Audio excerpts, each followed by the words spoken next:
Gente, a gagueira é um problema que afeta milhões de brasileiros, especialmente crianças. Mas o que causa essa dificuldade na fala? Quais os impactos na vida das pessoas que gaguejam? E como lidar com essa condição? Para responder essas perguntas, recebemos em nosso estúdio a fonoaudióloga Graciane Castro, especialista no assunto. Seja bem-vinda, minha querida! Boa tarde! Boa tarde, Cleide. Obrigada pelo convite. Tudo bem? Tudo bem. Ai, que bom. Vamos sentar e bater um papo. A gente já viu muito nas redes sociais pessoas gagas com muita dificuldade de falar, e essas pessoas, quando ficam mais nervosas porque não conseguem falar corretamente, acabam ficando mais gagas. E isso vira piada, isso vira meme e isso não tem graça. Exatamente. A gagueira, como muitos, tem esse mito de dizer que a gagueira passa, a gagueira ela não passa. Tá? Então, a gagueira é uma alteração da fluência de fala. Então, a gente percebe que hoje ainda se tem muito a questão do bullying, né? E hoje é o Dia Internacional de Atenção à Gagueira, 22 de outubro, Dia Internacional de Atenção à Gagueira. Então, nós como fonoaudiólogos, nós como sociedade, estamos aqui para fazer essa inclusão. Então, a gente percebe, Cleide, que quando a pessoa está muito ansiosa, realmente ela fica ainda mais gaga, né? E o termo correto é esse, gagueira, e a pessoa está gaga. Isso acontece também para quem não é gago. Então, quando você está numa situação de estresse, você não consegue articular bem as palavras, não é? Exatamente. Então, assim, aí a gente já tem uma disfluência comum. Quando a gente pensa no paciente com gagueira, a gente tem dois tipos de disfluências ali, que é uma alteração da nossa fluência de fala. Então, não existe uma fluência de fala 100%. Então, todos nós, independente de termos gagueira ou não, nós não somos 100% fluentes. Então, a gente pode até perceber durante a fala, a gente coloca um né, um é, tá? E o que diferencia a gagueira de uma disfluência comum são as disfluências gagas, que é as repetições de sílabas, as repetições de sons. Então, quando a pessoa que tem gagueira está falando, pisca muito o olho, contrai aqui a mão, tá? Faz alguns movimentos aqui na perna, porque ele quer tirar essa fala de algum lugar. Então, quando você vê uma pessoa com gagueira assim, evitar falar, para e respira. Tá? Porque a gente vê muitas pessoas falando sobre isso, e isso não é algo benéfico para a pessoa com gagueira. Então quer dizer que não pode falar para e respira? Não pode falar, principalmente para a criança, porque ela entende que ela está fazendo algo de ruim e na maioria das vezes a criança para de falar. O levantamento do IBGE aponta que a gagueira acomete cerca de 2 milhões de brasileiros de forma crônica, né? Olha, é muita coisa. Então, quais são as causas da gagueira e por que elas afetam mais com frequência as crianças? Então, a gagueira ela não tem uma causa específica, então ela é multifatorial. Então, ela pode ser genética, na maioria das vezes é o pai, o avô que tem gagueira, e ela também pode ser um fator ambiental, mas as pesquisas não se fala uma causa pontual, né, da gagueira. E a gente observa também que a gagueira ela é mais prevalente no sexo masculino. Tá? Então, ela é 4 vezes maior no sexo masculino do que no sexo feminino. Então, a gente observa muito, parando para pensar, existem mais homens gagos do que mulheres gagas. Agora, por que cantando não se gagueja? Isso. Quando nós falamos, a fala ela opera em um hemisfério, aqui no nosso cérebro, no hemisfério direito, que é o hemisfério de mais produção de fala. Já quando nós cantamos, ela opera mais aqui desse lado, no nosso hemisfério direito do cérebro, que é o lado mais artístico. Então, a melodia faz com que eu diminua a gagueira. Então, uma técnica que você pode estar utilizando com o seu filho para trazer mais fluência de fala para ele é a música. Então, a música é um aliado que a gente pode estar utilizando no lar, na escola, para que esse paciente ele consiga ter mais momentos de fluência. A recomendação é que os pais procurem um fonoaudiólogo a partir de 3 anos de idade. qual que é a importância do diagnóstico precoce no tratamento da gagueira? Então, por volta dos 3 anos de idade, 2 anos e meio, 3 anos de idade, a criança está desenvolvendo a fala. Então, a gente chama de gagueira da infância, gagueira normal da infância. O que não pode passar são mais de 8 semanas. Tá? Então, passou de 8 semanas, a criança ainda continua gaguejando, a gente pede para procurar o fonoaudiólogo. As chances de remissão dessa gagueira é mais rápido do que essa criança chegar aí até a adolescência e a vida adulta. Então, quer dizer que há essa remissão? Há essa remissão. Até chegar a um nível assim de 0? De 0. Olha! Exatamente, tem essa remissão, se procurar precocemente. Uhum. E aí, além disso, a gente tem que pensar nos outros pontos, né? Questão do histórico familiar, se tem alguém na família com gagueira. Se tem alguém na família com gagueira e a criança já começou a gaguejar antes ali, não espere as 8 semanas passar. Porque a gente já tem o quê? Um fator genético na família. E com o fator genético também tem cura? A predisposição é maior. Tem cura também, mas é o nível mais... É um nível menor de cura, sabe? Entendi. E as técnicas para se chegar a esse ponto? A fluência de fala? Uhum. Tá. A gagueira, a gente não trata a gagueira em si, a gente trata as manifestações dela. Então, tem paciente que gagueja muito nas sílabas, kkk, casa. Tem paciente que gagueja muito nos sons, casa, tá? Então, eu vou falar algumas orientações mais gerais, porque cada paciente é único, cada paciente, a gente costuma falar, cada paciente é especial, né? Então, eu gosto muito de indicar para os pais, olhar sempre no olho da pessoa, olhar no olho da criança, jamais repetir o que ele está falando ou completar a frase, olhar mais para a criança e prestar atenção no conteúdo e não na forma como ele está falando. Eu indico também a questão dos livros, ler para a criança, porque você vai estar modelando a fala com ela, a leitura em coro. Essa fala mais pausada, tá? Com mais entonação, respeitando as sílabas, então isso facilita bastante. Se eu completar a frase de uma criança que está gaguejando, eu vou passar para ela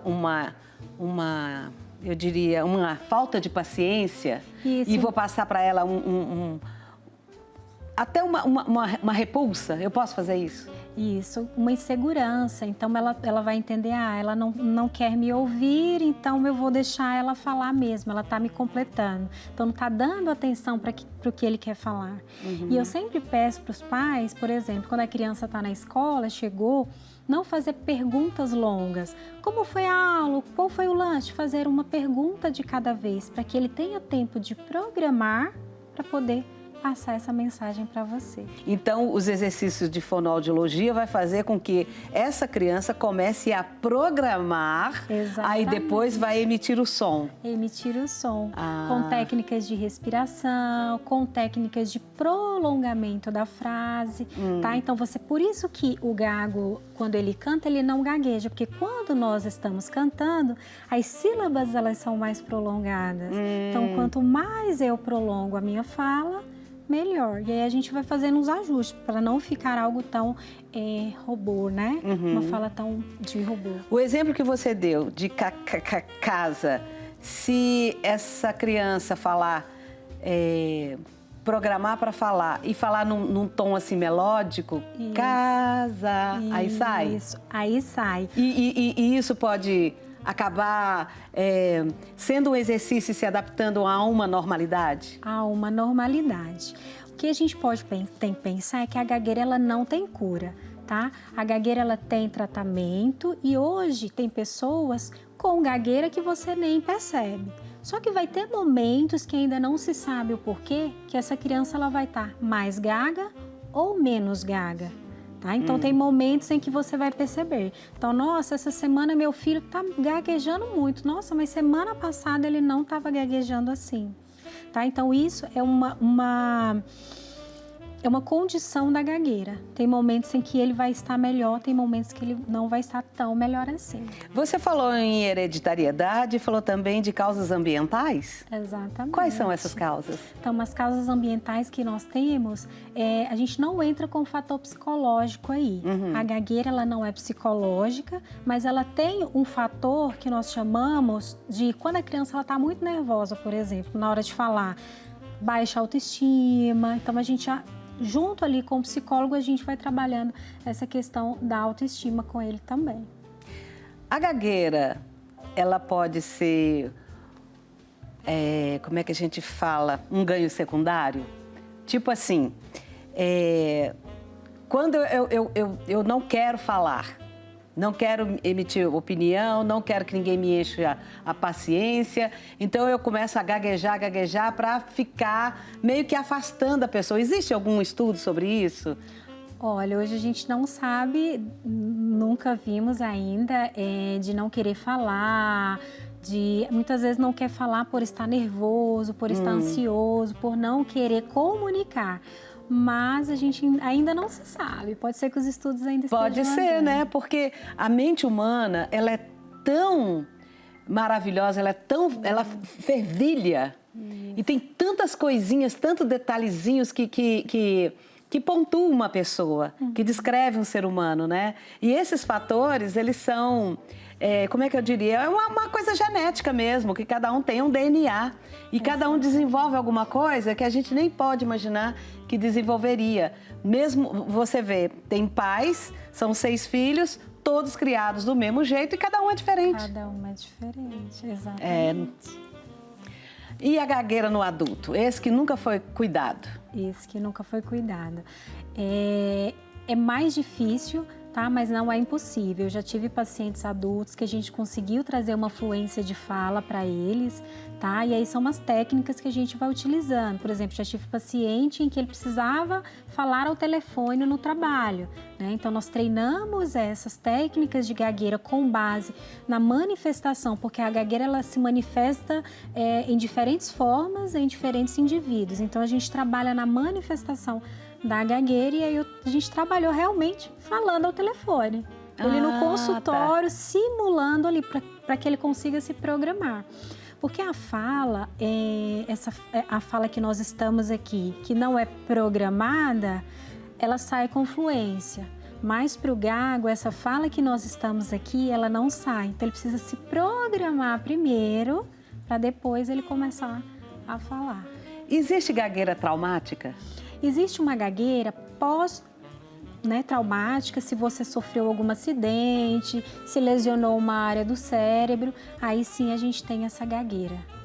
Tipo, um parto muito difícil, alguma coisa assim, que traumatiza mesmo. Nesse caso, antes se falava muito da gagueira psicológica, sofreu um trauma psicológico, né? Um assalto. Isso. Hoje a gente esse dizer caiu por terra, então não se tem. Existe uma gagueira, por exemplo, se sofreu um acidente e lesionou uma área do cérebro, aí sim. Ou é uma gagueira da infância ou é uma gagueira adquirida. Como é que é a vida dessas pessoas que você trata, dos adultos, que você trata com relação a trabalho, namoro, casamento, vida social?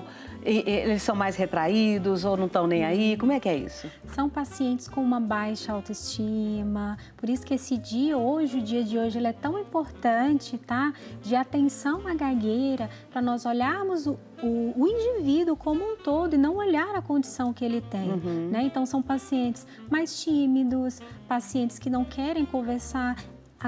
Você pode até perceber, o ombro fica mais aqui quando eles estão assim, sabe? Justamente para poder ficar mais retraído. No namoro é muito difícil eles chegarem até ali o parceiro. No trabalho, em entrevistas de emprego, então eu trabalho muito com eles técnicas para eles conseguirem fazer uma entrevista de emprego. E aí, o que eu sempre falo, gagueira não tem cura, mas tem tratamento e alcança, sim, a fluência.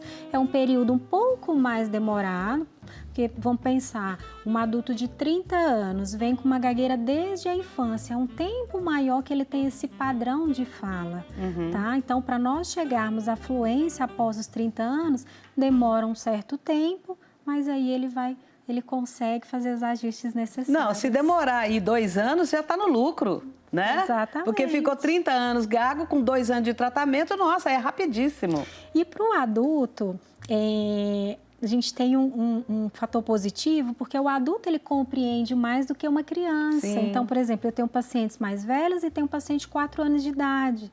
Então, para eu trazer para ele essa consciência, porque para ele tá ótimo, a criança de 4 anos.